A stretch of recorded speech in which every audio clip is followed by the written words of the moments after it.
Hello, I'm Beryl Dakers. Welcome to Palmetto Scene. We're here at the Hall of Horrors in Casey, South Carolina, to explore the freaks, geeks, and all the things that go bump in the night. First, the spooks come out at night on Halloween, and people fill the streets donning their most terrifying and creative costumes. Sean Krumholtz with Red House FX is not only a prop maker and scenic designer, but also a makeup effects specialist for film and television. He knows what it takes to make the creepy even creepier and the horror even more horrifying, especially this time of year.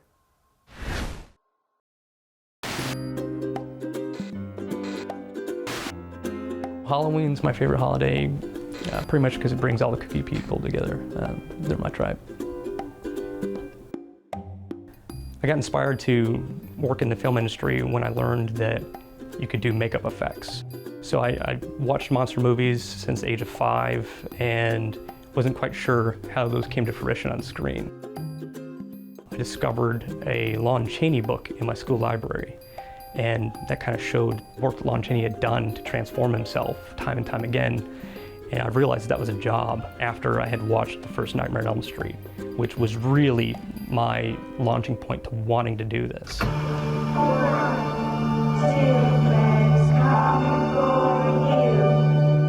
Through many years, I'd always wanted one of those gloves.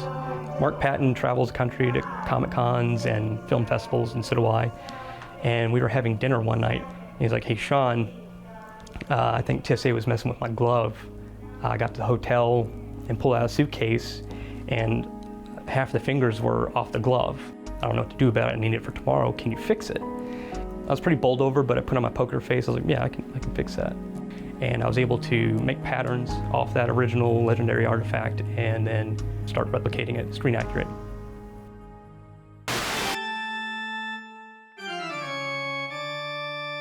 Hey Jimmy, you know what spurts my veins? What's that? When people invest all that money in their costumes and makeup, and then they put that terrible Halloween store blood on, right? Yep, it's horrible. Yep, so we're gonna do something really cool. We're gonna show you how to make some amazing kitchen blood. And for that, we're gonna need 16 ounces of dark Caro syrup, McCormick brand assorted food coloring, and then 100% pure cocoa. Okay, so first thing we're gonna do, we're gonna throw half of the 16-ounce bottle of Caro syrup in this cup. And you do want to get the dark kind. That's important. That looks good. And to tint this, we're going to use 1 full container of this assorted McCormick's food coloring. It doesn't come out quickly, so just be patient. Give that a stir. So you could actually stop here, but this isn't going to be any better than that Halloween store blood. So if you look at this, let me tilt this cup here a little bit so you can see this. It's really transparent. And if that's what you're going for, you can use that, but we want to take it a step further. We're going to add just under half of this yellow. So real blood, when it smears, it's got like an orange tone to it. Halloween blood typically just turns pink and doesn't look very realistic at all. And this will give us kind of an orangey tone, which looks a little more realistic, more arterial than your Halloween store brand blood. So we can already see that that's starting to look different. And to give it a little grimy kind of grunge, you want to use 1 drop of the green. This definitely is a little bit darker, but you'll note it's really transparent. But now we have kind of that orange smear going on that we didn't have before. That's good. Now we need to combat that transparency. And to do that, we're going to use the cocoa. All right. We don't need a lot of it. Got the spoon here. Just gonna use just a little bit. Just gonna pop that in there. Now typically you actually want to put the cocoa powder in first, but I wanted to illustrate a point to you. And that's that transparency versus the semi-opacity. And be sure when you're doing this to scrape the sides, the cup and everything, to make sure you get all that cocoa in there. That definitely looks a lot more opaque. Now we can see this run down the side of the cup, and you can clearly see that this looks a lot more realistic now. Got some good color going on there, good tone. And if you wet it, you can see that nice orange smear that it's got. And that looks really good. That looks like arterial blood to me. But that's our kitchen blood recipe.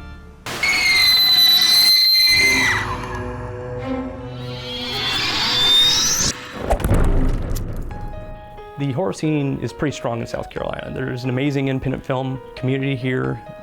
You have people like Tommy Faircloth with Horse Creek Productions. I want your soul. You have Eternal Ground Films, John Johnson with Flesher, and then you have several other people in the community that make a ton of horror short films. Charleston, South Carolina is home to one of the bigger horror film festivals in the country, Crimson Screen Film Festival.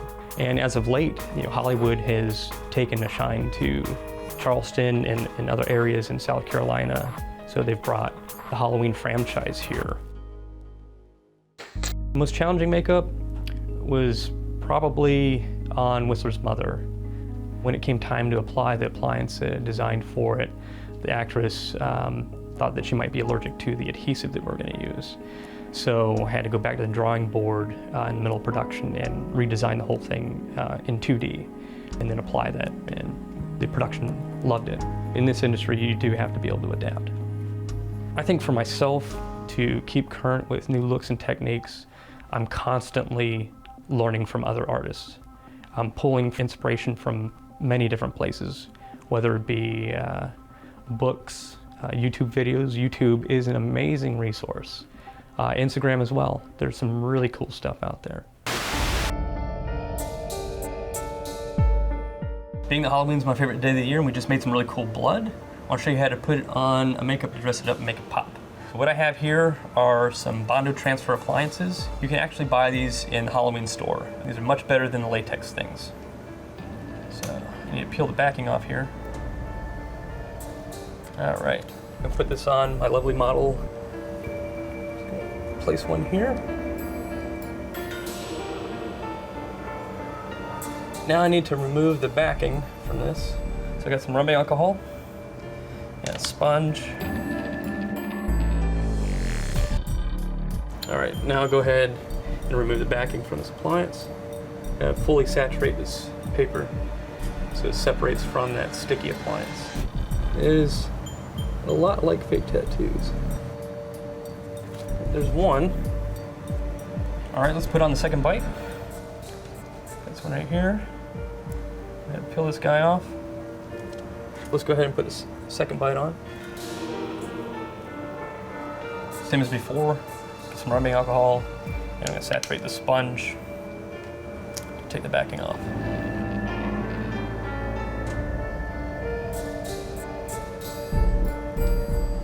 Now we need to dress it with some blood. All right, so all I'm gonna do is put a little in the hole and just start painting it on.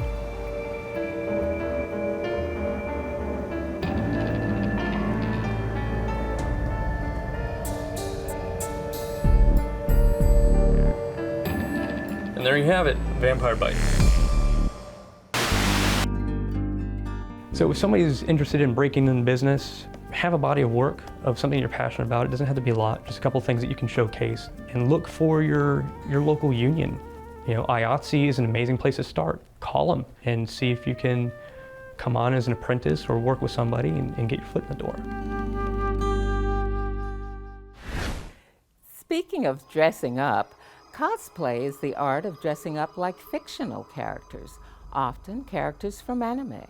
It's a hobby that requires passion, time, and skill, as cosplayers often spend hours designing and creating their costumes. The preparation starts with researching the most minute character details. South Carolina cosplayers showed off their costumes and skills at the 2021 Banziacon just a few weeks ago. Let's take a look.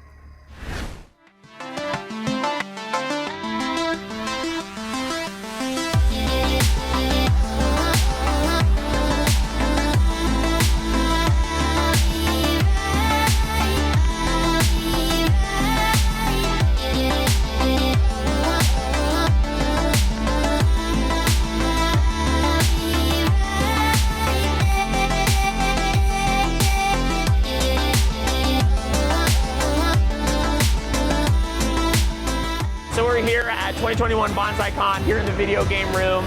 The energy's great, everyone's really positive. When I heard about Banziacon, I think it was like maybe 3 years ago, I came and checked it out for the first time and just love the atmosphere and all the people that came here. And I love to dress up, as you can see. So I was like, this is the perfect time to get back into it. My character is Kohaku from Dr. Stone. This is my katana, aka the Blade of Science, and I'm very proud of it. This took about 3 days to make. I painted it with metallic paints, and I gave it a blue hue because I thought it would look kind of cool. And it can go in and out of this sheath, or whatever it's called, right here. Both the shield and the katana are made of EVA foam. I heated it up with the heat gun, shaped it, sanded it, and then painted it. My wig is actually two different wigs. They're kind of fastened together. So the inside of this is made out of insulation foam. And then I airbrushed it so it would have a bit of a gradient.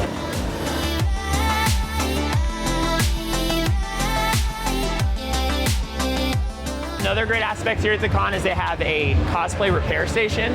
So if you come in and you have patches falling off or any of your pieces are broken, you can go and they've got super glue and E6000. They can sew. I got a lot of super glue on my hands, so they gave me some nail polish remover. So shout out to them.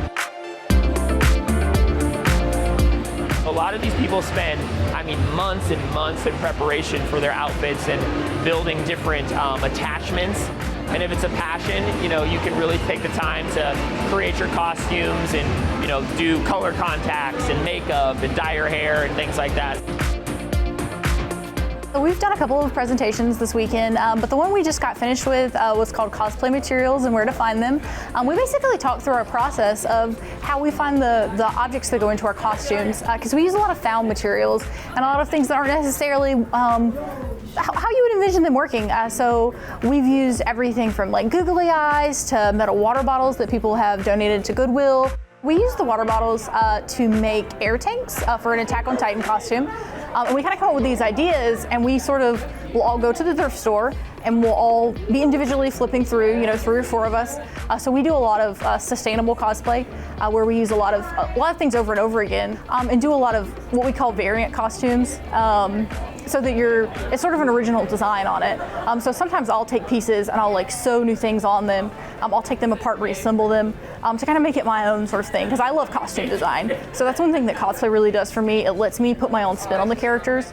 So it lets me express myself, not just as the characters, but also my sense of style and my sense of creative costume designing. Just a little bit ago, I saw someone in a full armor suit. It's a character from a game called Overwatch called Reinhardt. Anyone who makes their own weapons, I think that's so cool, and it is not easy. The boots are constructed out of my work boots and wooden risers. Right now I stand 6'4". My natural height is 5'7". My daughter constructed all this. It was really fun doing it with my dad. We started playing the game together for a while, and then he started to connect to the characters, and we figured it'd be fun to go ahead and make a cosplay out of it, and so we just started making it, and now we're here. It took us about 2 months to make the cosplay. We started out with the boots with a wooden structure, and then started adding on the different EVA foams with heat gun to mold it to where it needed to be. And then we worked up to the chest plate. It's made from football pads at the beginning, and then we added on more foam. And the hands are hockey gloves, and we painted over them. And then the shield is from a different kind of shield, and we cut it out of it, and we sanded down the edges, and we painted it over to look like the character's outfit. He's going to be on stage at 6 o'clock. The cosplay contest is later. We're doing a performance at it, actually, a dance performance, so we're really excited. I've only entered around, like, I want to say 3 or 4 cosplay contests, but I'm really excited to see how this one turns out.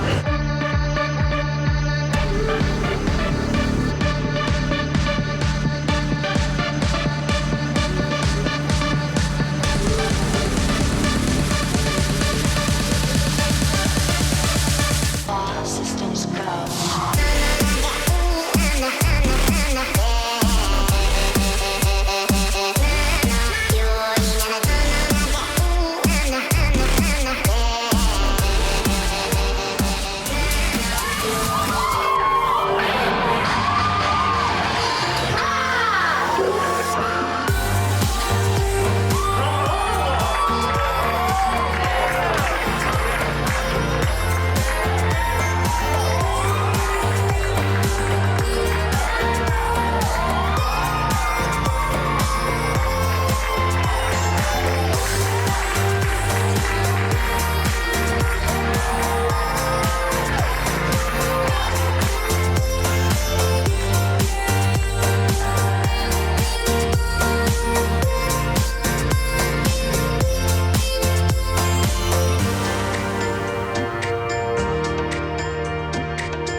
The South is full of old stories from the past, old traditions and beliefs. For example, ghosts from the Deep South and the Sea Islands were often called Haints. Local filmmaker Jason Gourdine explored this topic in his latest work, which spotlighted this Gullah ghost.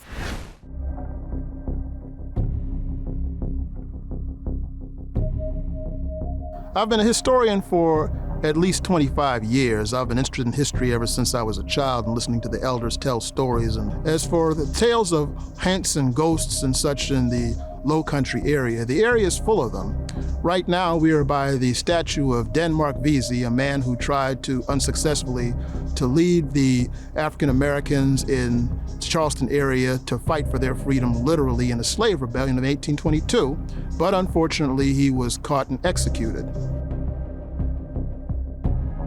One of his comrades was a man known as Gullah Jack Pritchard. Gullah Jack was what was known as a conjurer or sorcerer, if you will, who used the people's beliefs in ghosts and spirits to encourage them to join Denmark Vesey's unsuccessful revolution.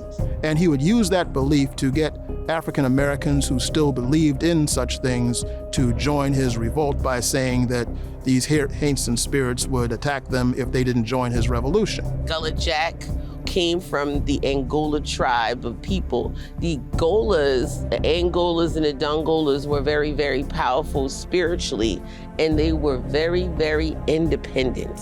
So they did not really like to be captured. Most of the people, when it was that time to testify against Gullah Jack, refused to testify. They were willing to die physically than actually cause harm to this man, because they know in the spiritual realm, he was just as powerful as he is on the physical realm. Beyond Gullah culture and beyond African Americans, you know, folks who may be Southern or Native whites talk about ghost stories. I mean, throughout Charleston today, you can take a ghost tour. But I think there's a uniqueness when you bring in the word Hank or haunt, because of the Africanism that's there. That's the central part that we want folks to understand. That's a part of our culture, a part of our legacy. As we came across on enslaved ships, that tradition, that knowledge, that experience, that know-how, that connectivity also came. I don't really use the word haint. I use the word hag because it really, I think, connects a lot deeper with the African spiritual world when it comes down to that. When you talk about haint, you're just like explaining a malevolent energy, okay? But when you talk about a hag, now you actually personify that energy. Dr. Lorenzo Dow Turner, who was the first African American who studied Gullah culture seriously, he recorded a number of ghost stories and haint stories from his informants. He recorded a story from Mary Smalls of nearby Johns Island, who said that a haint tried to tried to attack her on several occasions, and the coin changed into a cat and a bird as well as a cow, I believe, and by making different noises. It can shapeshift, it can actually shed its skin, it can attach itself to a different person, it can be a person. Gullah culture and language, there's a variation, whether you're on James Island, whether you're in Mount Pleasant, whether you're in Georgetown, whether you're in St. Helena, or whether you're on Defusky or Sapelo, all part of the Gullah Geechee corridor from Wilmington, North Carolina to St. Augustine, Florida. But the bottom line, the tradition, the experience, and the knowledge is one. The way the word may be pronounced may be different depending where you are, but the experience is the same. If you're in your room and you're laying down in your bed and it's pitch black dark and your mind is at ease, there's a very possibility that you can feel breath on your face. And a lot of times your eyes go black, so you actually don't see that energy. You can only feel the weight shifting on your bed. At that point, then your body becomes paralyzed. You can move your eyes, you can open them, you can't quite clearly see, you can breathe, but your chest gets weighted on. You are blacked out with this energy on you. But a lot of times, if there is nothing that actually interrupts this energy, then you will be a different person after your session with the hag. So you have to be aware of all the negative energies that are around you and the people that are around you, because it can be in any shape, form, or fashion. I think my storytelling comes from just knowing the real story of real people. And I think that's where a lot of my passion is at, is telling real stories about real people. I'm a full-time filmmaker. I started my company around 2012. With Haints, I really laid deep into some of the stories that really affected me as a child. And that was that Boo Hag, man. They used to tell us those stories growing up about the hag riding you at night. And man, that would freak me out. And that was as a kid. And as a grown-up, like, it still kind of bothers me. So that's one of those things when you write, you want to write what you know. You want to write what you understand. Like, what can you write that's going to come across most authentic because you lived it. You can't get so caught up in just the scares. You have to have a good story. Like, you can't rely on just your jump scares and the little flickering of the lights and your music score. Like, you have to have a story that's going to stick with the audience, because that's the only way that the fear is going to stick with them. If they can see themselves in that predicament of, oh crap, that could be me. So it's all about really sucking your audience in, letting them know you're watching this movie, but you're the potential victim. And at the same time, giving the rules and the world where they can see themselves, like having a real authentic horror experience. The folks that raised you, they're not young no more. Like, they're getting older. Like, we don't want to lose those stories. We don't want to lose that culture. So I felt like our generation needs to be more responsible for continuing the culture and keeping those stories going. I remember walking by a graveyard one day, and there was a gentleman named Joe Blunt who had recently died. So I was about 10 at the time, and I pointed to the grave and I said, "Hey, look, that's Joe Blunt's grave." And my cousin said, "Bite your finger, bite your finger." And I said, "Why?" Because if you point at somebody's grave, the ghost is gonna make your finger rot off. And I thought it was silly, but my dad always told me that when my relatives said such things, to just be quiet and go along with them. So I bit my finger and kept it moving. I asked for the positive energies. It's important today in this conversation that we're having that we respect this and not see it as some type of folklore or some type of fiction or something that's make-believe. This is in the experience of Gullah Geechee people that they believe in, that they firmly believe in, and probably some things about our culture and our landscape we may not always talk about publicly. By us being open and honest, 25 years ago, probably we wouldn't have this conversation because we were not in a place and space where we were celebrating or making public the awareness of this knowledge. And so even in this conversation, I hope those who listen and see it can have education, awareness, and understanding.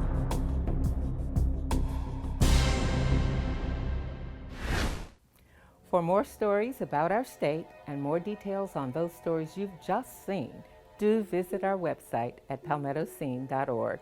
And of course, don't forget to follow us on social media, Facebook, Twitter, and Instagram at SCETV, #Palmetto Scene.